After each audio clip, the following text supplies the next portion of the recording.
So I don't know if you guys have seen these four emoji. They're relatively new. They arrived earlier this year, and you can see that they have sort of the bathroom icon kind of shape. And they are actually designed to replace these emoji, which are the sort of myriad family emoji that had basically proliferated over the years with all kinds of configurations with moms and dad, one kid, two kid, boy and girl, girl, two girls, single dad, single mom, two dads, two moms. And part of the reason why these kind of got condensed was the issue of kind of skin tones and the fact that on many for most of the skin tone emojis at this point, you realize that we have, 5 different skin tones plus the yellow. But for it was always more complicated with human emoji when there was more than one human. And so with families, there was a huge demand on like, well, we have these yellow families, but why can't I get my skin tone representing my family, which is, of African American or sort of Indian.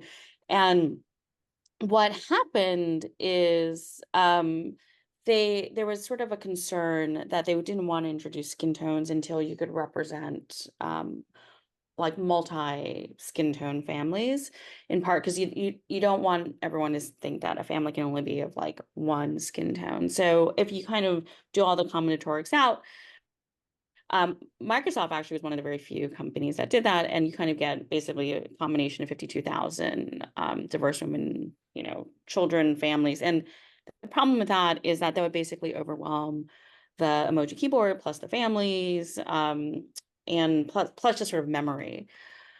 So if you kind of just like multiply the number of adults you can have in a family, the number of kids you can have in a family, you multiply it across 5 skin tones, it just ended up being this sort of combinatoric explosion. So what was interesting is this idea of family, which in the abstract, if you kind of like take it from a very high level, can encompass all kinds of configurations in terms of like what a modern family is, what a single parent family is, what is a traditional family. But when you try to actually make it literal, like on an emoji keyboard, it ends up being actually quite prescriptive. And then it's also to remember that like some perceptions of what is a family in some parts of the world are controversial elsewhere. So for reasons that are always very curious to me, Russia had a very hard time with the um, gay family emoji, and through a fit that Apple had to contend with. So, at the end of the day, instead of having all of this proliferation, they decided to just like make it into these like icons, and they are now tucked far away in the back of the of your keyboard, way, way, way on the right. So, as I mentioned, when what what we've kind of discovered with emoji is that when you're trying to be quite descriptive, right? Like we're trying to encompass gay families with, one children, two children, single mother, single father, it ends up being actually quite prescriptive because what is when you include things, you also by definition exclude things.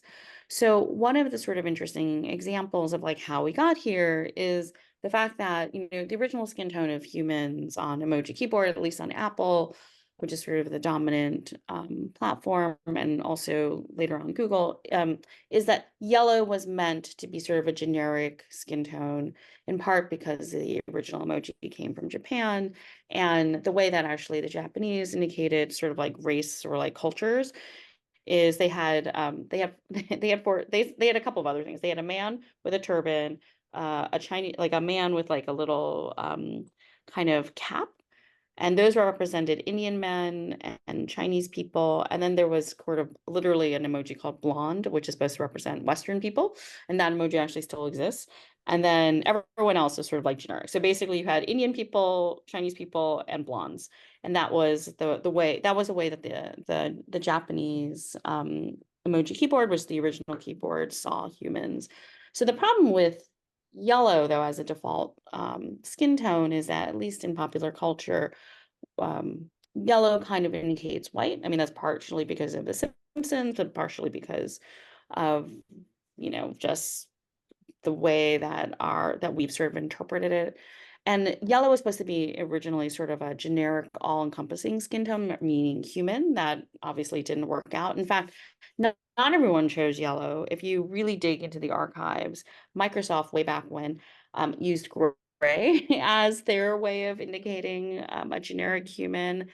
And these are actually some of the original or very early emoji for humans used in Microsoft. I think they actually have a vibe of like monster underneath the bed. Um, but gray, for whatever reason, did not take, kind of become the dominant color, and yellow did. So as I mentioned, inclusion is a form of exclusion. And another place that where we see that is with flags. So there are many flag emoji. They're all sort of, again, at the very, very right of your keyboard from the frequency standpoint. They're not used very often.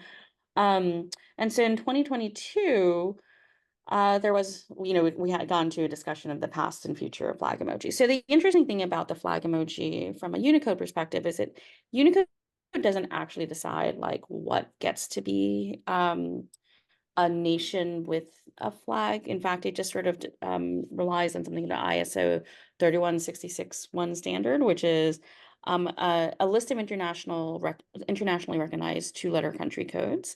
If you ever want to go, you can find out about it on the ISO.org website. And the original reason why we ended up with this system was in order to like have some flexibility and also not get into politics. Unicode does not want to decide what a country is or isn't.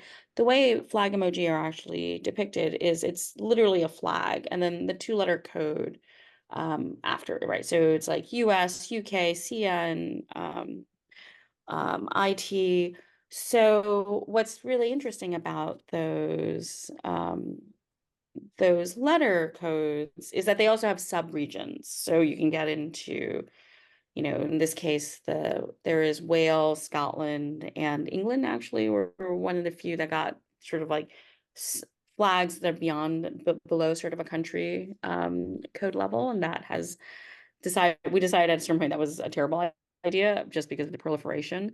So those are the ones that kind of got in early and then we stopped.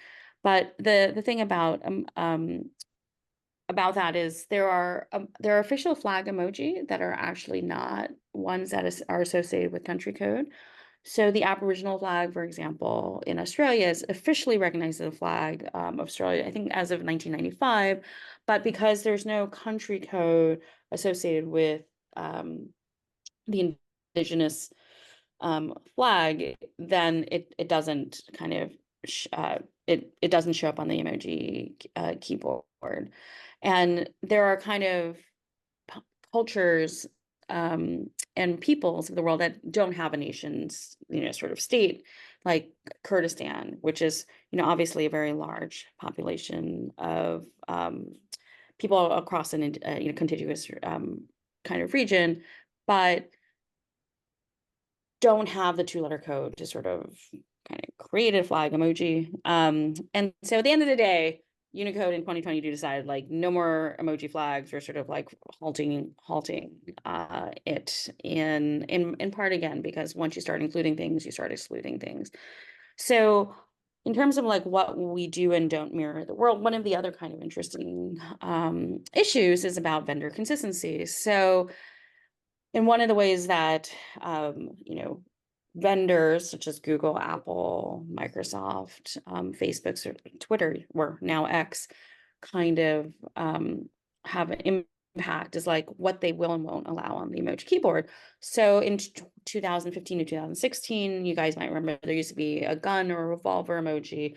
Apple sort of led the way in making into a sort of a toy pistol emoji. It was really controversial at the time. We can get into sort of the politics of it. Some of it has been reported on. And then once they did that, because you want to have consistency between the different platforms, you didn't want someone sending a gun emoji on one and ending up with a gun, sort of this water pistol emoji in the other. Slowly, all of the kind of platforms moves from a gun type emoji to sort of something that was a little bit more playful. Until this year, when Twitter, now X, decided that they were going to move back from the water pistol into a gun emoji. So they had this is the Twitter before. They are now back to a normal gun. And again, you have sort of that vendor consistency issue. And again, this sort of reflects some of the values of the leadership of Twitter, X, as opposed to some of the other dominant companies. So, what are some of the limitations within depicting something on an emoji keyboard? One of the things that you really want to keep in mind is that an emoji has a fixed dimension, and some concepts, for example, don't fit, like are hard because sometimes you need that edge of context. And one of the ones that I actually proposed myself and failed to get in was like a cave emoji, which is sort of conceptually very strong, has a lot of multiple uses, but just in terms of like, how do you depict a cave inside a square? That was really hard. And so, one day it might come across if we ever solve it, but that was one of the big blockers when I personally tried to kind of propose it. The other issue is clarity and emoji sizes. Emoji are very small. They are tiny, tiny, in fact, and you want them to be simple enough so you can understand what's going on. And one of the other ones that I've like struggled with is this idea of kimchi. This is kimchi. Uh, one of the proposed things, and obviously it's hard. It's hard at the size. So even though it's sort of very iconic and there's sort of like interesting meanings about it, it's not to be anytime soon. The other thing is cultural specificity. One of the tensions we have is like something might be very important in one region in the world, but it isn't. It's hard to like, should it be on the emoji keyboard? And you see that tension back and forth in a lot of different ways. And sometimes it makes it like this. There was, the Swiss really wanted a fondue emoji, more or less. They got it. I mean, even with the cheese, I think you could use it as hot pot, but this is a fondue emoji. Chinese, I helped worked on this, was the mooncake emoji for one of the biggest holidays that just passed, and more or less kind of stayed intact. Then you have the dia lamp, which is used in terms of Indian holidays, and more or less also kind of, I mean, now it's culturally a very resonant symbol. And you have the mate emoji, which is very important to a country of 50 million people, which is Argentina. And that's sort of, it more or less stayed intact. I mean, one interpretation of it could be like coconut drink if you haven't seen a mate kind of cup before. But those sort of stay. But sometimes, like, it doesn't, a culturally specific emoji doesn't translate. For example, Finland, literally their diplomacy department wanted a sauna emoji, and for many reasons, these were never going to pass.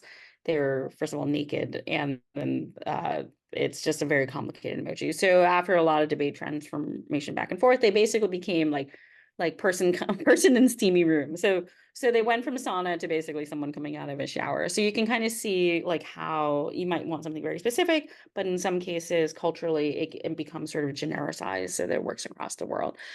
The other problem, at least I've observed, is that as screens become more digitally high resolution, there's sort of a thing of like being too realistic also narrows it down. For example, this was the original emoji that we proposed for dumpling, which is sort of this idea of yummy goodness within a carbohydrate shell, whether or not baked or steamed or fried. This could have, represented empanadas, it could have represented pierogi, it could have represented a lot of things, but as sort of rendered by Apple, ultimately it became very realistic. In fact, this is a very delicious looking emoji. I was very impressed when I saw it for the first time. But that means something like the empanada, like now no longer represents an empanada, whereas before the idea was like it was just a little bit abstracted, it could have a broader meaning, but as it becomes much more kind of almost photorealistic, it kind of squeezes out ones that are not specifically related. So the other problem that we have is that we now have 3 genders, male, female, non-binary, and then 5 or 6 skin tones. So the 5 main ones plus the yellow. And so that means for every human that we add, we have to add 18 images, which gets pretty intense from a combinatoric standpoint. So what's interesting, and as a result, is that the Unicode tends to shy away from having humans precisely because every human Like, for example, we would love, like, I would love a diving emoji. You know, there are many different uses of it, but for every emoji that you create, if you want it to be more representative human, you get 18, or you can make it sort of the bathroom kind of abstract, you know, symbol, which is like less fun from an emoji perspective. So, I mean, there was an interesting piece in the Atlantic just a couple of weeks ago about the idea of the twilight emoji, that, you know, the fact that they are getting so photorealistic, and the fact that you can't really have, like, this person was looking basically for a swimming pool emoji.